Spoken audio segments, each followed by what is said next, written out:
On a narrow strip of sand at the foot of Mount Vesuvius, nearly 300 human forms lie frozen in time.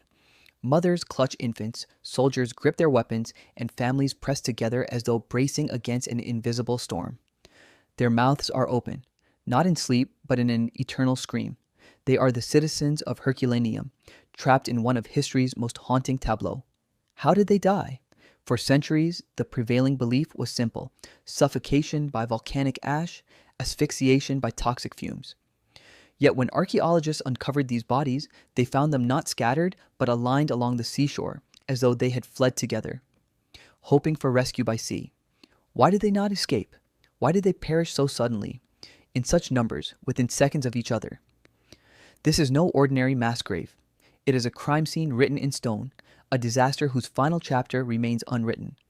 And in the bones, in the ashes, and in the microscopic particles lodged in their teeth, a new story whispers, one of terror, heat, and science colliding. The mystery demands to be solved. The year is 79 CE. The Roman Empire stands at its zenith, its reach stretching from the deserts of Syria to the misty forests of Britain. On the fertile Bay of Naples, the towns of Pompeii and Herculaneum thrive beneath the shadow of Mount Vesuvius, a mountain revered as much for its fertile soil as feared for its occasional rumblings. Herculaneum is smaller than Pompeii, but richer, a coastal jewel of marble villas, colonnaded streets, and lush gardens perfumed by the sea breeze. Merchants deal in wine, olive oil, and exotic spices. Fishermen mend nets on the shore, their children splashing in the shallows. The air smells of salt and grilled fish, punctuated by the laughter of wealthy citizens retreating to seaside estates. Life here feels eternal, unshakable, yet the mountain above is restless. Beneath its slopes, pressure builds in chambers of molten rock. The people do not know it, but time is running out. When Vesuvius erupts, it will not simply erase their city, it will etch their deaths into history. The stage is set for one of antiquity's most chilling mysteries. In 1982, archaeologists widened their excavations along Herculaneum's ancient shoreline.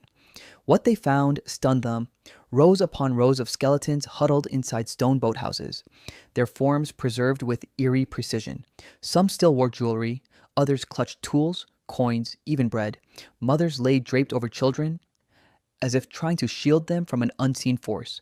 But it was not just the position of the bodies that shocked scientists. Their bones revealed something stranger. Many skulls were fractured outward, as though from within. Fragments of brain matter, vitrified into glass-like shards, glittered under the microscope. This was not the slow suffocation of ash. It was something instantaneous, violent, and unimaginably hot.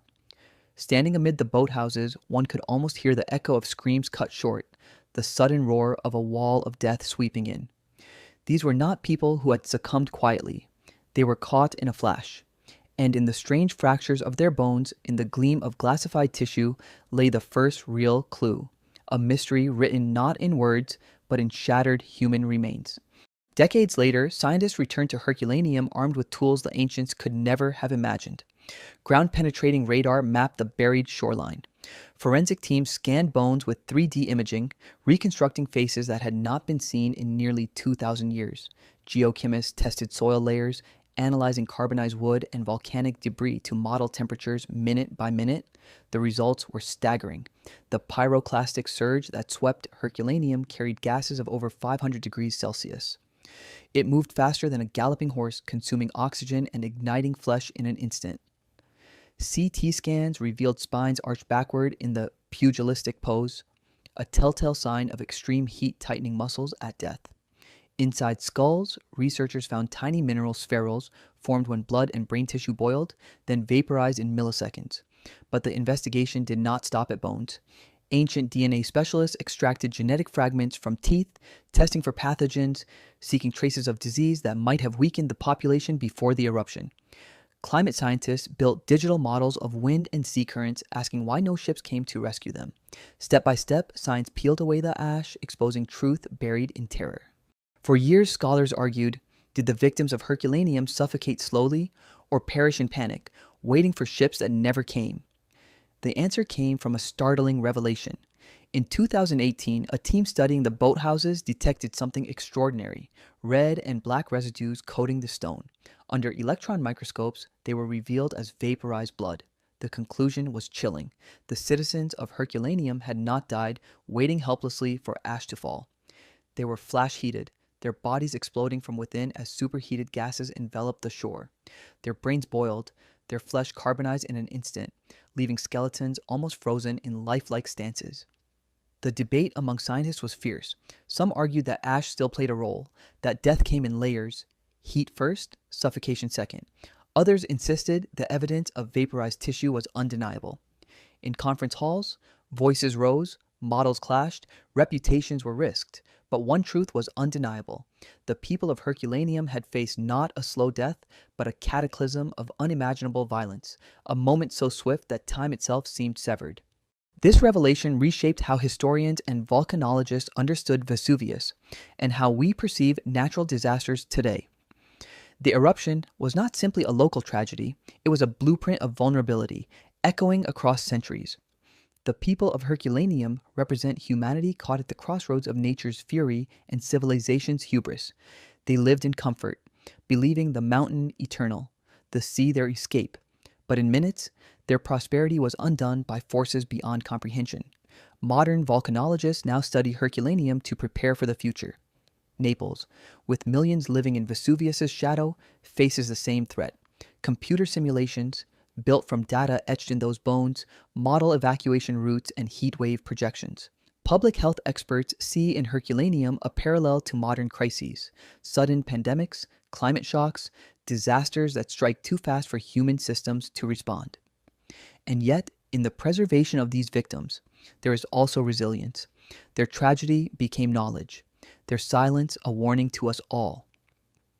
Herculaneum is not just archaeology, it is a mirror, reflecting the fragility of cities, empires, and perhaps our own future. Today, the boathouses of Herculaneum lie quiet. Visitors walk past the arches where hundreds once huddled, their outlines still etched in ash, their last moments suspended in eternity. The sea laps against the modern shoreline, a soft echo of the waves they once hoped would bring salvation. Scientists continue to probe, drilling cores, sampling sediments, testing ancient proteins. Each fragment whispers, but never completes the sentence. Did some escape by sea, their stories lost in Roman records? Did the heat kill instantly, or did survivors stagger, unseen, into darkness? The evidence is powerful, but the final truth remains elusive, and perhaps that is the essence of Herculaneum's mystery. The victims speak not only through what we know, but through what we cannot know.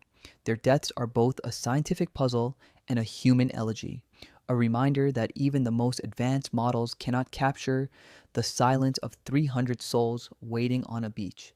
As the camera pulls back, Mount Vesuvius looms once more against the horizon, a mountain that sleeps but never forgets, and beneath its shadow, history still breathes.